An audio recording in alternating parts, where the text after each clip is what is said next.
tanong po ng ating ka-TH, pag may tunnel, saan daw po ba yung giveaway? O saan natin makukuha yung giveaway? So anong direksyon, gaano kalayo? Sa paggamit pa rin po ng ating long range locator, kung paano po hinahawakan, ginagamit, o paano itinataas yung pong ating locator. Pagka talagang habit mo po yan, dapat tamang taas po yan, tamang layo sa dibdib. Pag itinaas, tamang taas po yan, pantay po sa kilikili. Pag itinaas po yan, dapat pupunduhan mo yan. Pag pinundahan mo yan,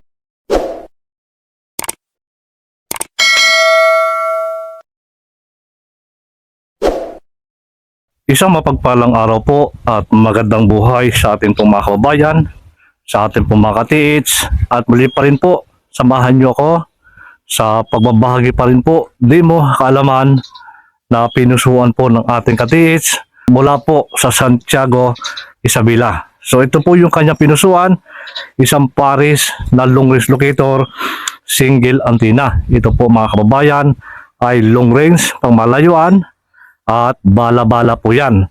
At ito rin po mga kababayan, ito po yung kasama na isang pares na single antenna. Ito po yung sponsor na 10 piraso o 5 pares po na single antenna. Pares po ito. At ang kagandahan nito mga ka-TH, mga kababayan, ito po ay mayroong libreng bala na para mahanap mo yung entrance tunnel, exit tunnel, close tunnel, sucker deposit, at ganoon na rin po yung Alcatran, code, compass, degrees. Yan po yung mga libreng bala na kasama pa rin po ng ating long range locator, single antenna, pares po siya na mayroon po siyang halaga na ito lamang. So mga kababayan, mga ka-TH, muli pa rin po sa pagbabahagi pa rin po ng kaunting kalaman, tanong po ng ating ka-TH na sa pag may tunnel, ay saan daw po ba yung giveaway o saan natin makukuha yung giveaway. So anong direksyon, gaano kalayo. So yan po yung ating ibibigay mamaya mga ka-TH, mga kababayan, para sagot doon sa katanungan po ng ating ka-TH. So muli pa rin po mga kababayan, mga ka-TH, kapag ka meron ka ng 2 pirasong single antenna, napaka-importante pa rin na dapat kailangan mayroon po siyang katuwang na isang aura meter. Kapag 2 piraso na po yung iyong pinusuan na single antenna. So kapag isa lamang, kakailanganin mo po dyan na isang Japanese one ang itutuwang mo kapag 1 piraso lamang na single antenna ang iyong pinusuan. So ito pa rin mga kababayan, mga ka-TH, meron po akong pambala dito. Ito po yung 18 carats gold ring. Gamit po ang ating 2 pirasong single antenna. At meron po tayong ilulukit dito. Ito po yung bracelet na 18 carats gold. So ito pa rin mga ka-TH. Yan, ito po yung gold ring na aking inilolocate. So mga kababayan, mga ka-TH, sa paggamit pa rin po ng ating long range locator, bagamat paulit-ulit na aking pong sinasabi kung paano po hinahawakan, ginagamit, o paano itinataas yung pong ating locator, paano po yung mga pagpapagalaw. So dapat pag-aralan nyo po yan kung ano po yung aking ibinabahagi. Naway makatulong po yan sa simpleng pamamaraan na kung paano tayo gagamit ng locator. So ganyan po yan. At kung ano po yung aking ginagawa, pwede nyo po yung gayahin. Yan po yung guide na kung paano ako nagsimula. Yan po yung aking mga ginawa na halos hating gabi na, magmamadaling araw na, hindi pa rin ako natutulog dahil sa paggamit po o pag-aaral ng long range locator. Kaya sikap lang mga ka-TH, practice lamang. Wala naman po agad nagsimulang marunong. Lahat po yan ay pinag-aaralan. So mga kababayan, pagka talagang habit mo po yan, ipagkakaloob po sa iyo na makapagpagalaw ka ng locator, sana gawin mo po yan sa tama at isa puso mo. Itulong mo yan mga ka-TH. At huwag ka magpapabayad, lalo na kapag pinagkaloob na sa iyo na ikaw mismo makapagpagalaw na ng locator. Ito pa rin mga kababayan, mga ka-TH, huwag pa rin pong kakalimutan yung pagpahid ng dulo ng antenna. Lagi ko po yung sinasabi, yan po ay ginagawa lalo na kung ikaw po ay palipat-lipat ng area na iyong pinupuntahan. So ganyan pa rin. Sa paghawak pa rin po natin mga ka-TH, pag itinaas mo po yan, kailangan pag hinawakan mo na po yung ating handle, dapat gitnaan palad na po yan, gitnaan. At kapag nagsimula ka na, dapat hindi na po yan luluwag, hihigpit. Nakapix na po yan. Kapag ginamit mo na po yan, tuloy-tuloy na po yan. So isa sa puso mo, dadamahin mo At higit sa lahat, dapat yun po yung iyong kaisipan ay dapat nakapokus sa kung saan ka po naglulukid, hindi po dapat naglalayag. So mahalaga po yan mga katits, at press yung iyong kaisipan. So ganyan po yan, dadamahin po natin. Pag itinaas po natin ang 2 pirasong sigilantina, yan, dapat tamang taas po yan, tamang layo sa dibdib.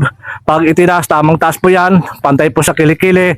Pag itinaas po yan, dapat pupunduhan mo yan. Pag pinundahan mo yan, hayaan mo na po siya kung saan po hihilahin ng aura ng gold. Ganon po yung ating gagawin, ka-TH. So kapag itinaas ko yan, pundo. At pag pinunduhan ko yan, bahala na po yung locator, bahala na po yung aura ng gold, yung hihilahin po yung ating antina. Dito pa rin.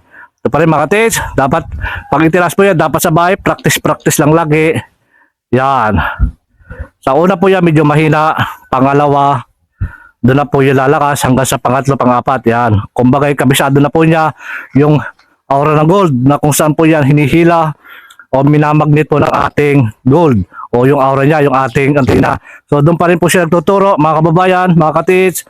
Wala po iba itinuturo yan, kundi yung pong ating target na kung saan po yan nalulukid. Kapag tinuro na po yan, mga ka-TH, mga kababayan, lalo na kung pagbaba mo ng sasakyan, itis mo na agad.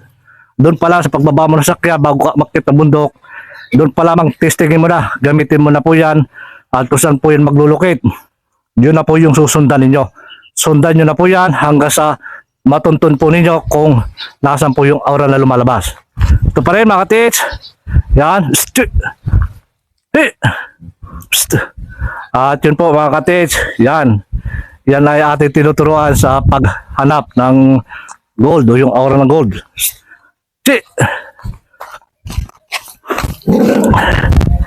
Yan. So ito pa rin mga ka-TH, mga kababayan. Yan. Pag itinaas po natin, ganyan lang gagawin nyo. Yan, taas. Yan, doon pa rin siya. Pakikiramdaman nyo lang, kailangan dapat yung pong ating palad ay hindi po pabago-bago yung kanyang paghawak o pagpisil. So, ganyan po yan. Yan, ito pa rin. At ito po, ating lumos locator na pinusuan po ng ating ka-TH mula po sa Santiago Isabela. Ito po ay Paris na. So ganyan mga ka-TH. Doon pa rin. So hayaan lang natin. Huwag po natin kukontrahin yung paghila ng aura ng gold. Para doon po yan tuturo. So katulad po yan ng battery operated na kapag kahit battery siya, kapag inilukit mo na at kinontra mo yung paggalaw niya, hindi pa rin po yan makapagturo ng aura ng gold sa kinukontra mo. Kaya kailangan, hindi po dapat kontrahin yung pagturo po ng locator. So yan pa rin mga kababayan, mga ka-TH. Ito pa rin, yan yung kagandahan na kahit bago ka nagsisimula, kapag meron kang 2 pirasong single antenna, yan, kapag tinapatan mo po yung aura ng gold, magko-cross po yan. So ibig sabihin po yan, mga ka-TH, para alam mo, ay naadon ka po sa tamang tinatapatan ng aura ng gold. Kapag nag-cross po yung ating locator na 2 sabay, mong gagamitin itong 2 pares sa sigilatina at tinapatan mo, dyan po siya iikot. So nasa tamang tinatapatan po yan mga ka-TH. Ito pa rin, mga kababayan, mga ka-TH, kapag ginamit po natin ang 1 pirasong sigilatina, so yan, mula pa rin sa baba, taas, yan, dyan po agad tuturo yan. So yan po ay hindi pag 1 piraso lamang, hindi po makakapaghanap ng entrance tunnel, exit tunnel, o ano pa man, pero magtuturo po siya ng aura ng gold dahil isa po siya. So kung gusto mong unlimited na sa pagtuturo niya, makuha lahat ng gusto mong hanapin, tuwagan mo po siya na isang Japanese plan. Pero kung gusto mo, dapat pares po yan, 1 pares na 2 pirasong sigilatina, yan, at po ay unlimited na. So yan mga kababayan, mga ka-TH, muli pa rin po kapag tinapatan po yan, ito po ang ating target, ganyan po yung kanyang pag-ikot hanggang sa bumuo po siya ng frequency. So mga kababayan, mahalaga po yung paghahawak natin, yung pagpisil natin, lalo na po yung pagka hindi pa bago-bago. So yung frequency po, yung pulso, yung magnetic field, yan po yung ating ginagamit, yung konekta, yung ground natin sa ating pong target. So ganyan dyan mga ka-TH, dapat tapatan niyo po yung ating target. So ganyan po yan. So malakas po siya. Ito yung ating in-upgrade na long range locator. Pares na po yan na iniregalo ng ating pong katiits na pinalad. At yan po ay baka sakaling madagdagan pa. So mga kababayan, mga katiits, muli pa rin sa pagtukoy pa rin po kung nasaan yung giveaway. Lalo na kapag meron pong tunnel, entrance tunnel, o maging close tunnel. So mga kababayan, pagka open tunnel at siya po ay malaki, butas, kung nasa likuran ko po yan, tatalikuran mo yung tunnel. So nandiyan po yung tunnel. So mga kababayan, mula po dito dapat nakaharap ka sa east na silangan, at mula dito nakaharap ka siya sa silangan, hanapin mo po yung 120 degrees. Mula po dito may tatamaan po yung bato. So mula dito 4 meters, may bato po yan. Pag wala po yung bato diyan, pumasok ka sa 150 degrees southeast, 5 meters. Mula dito papalayo 5 meters, may bato po yan.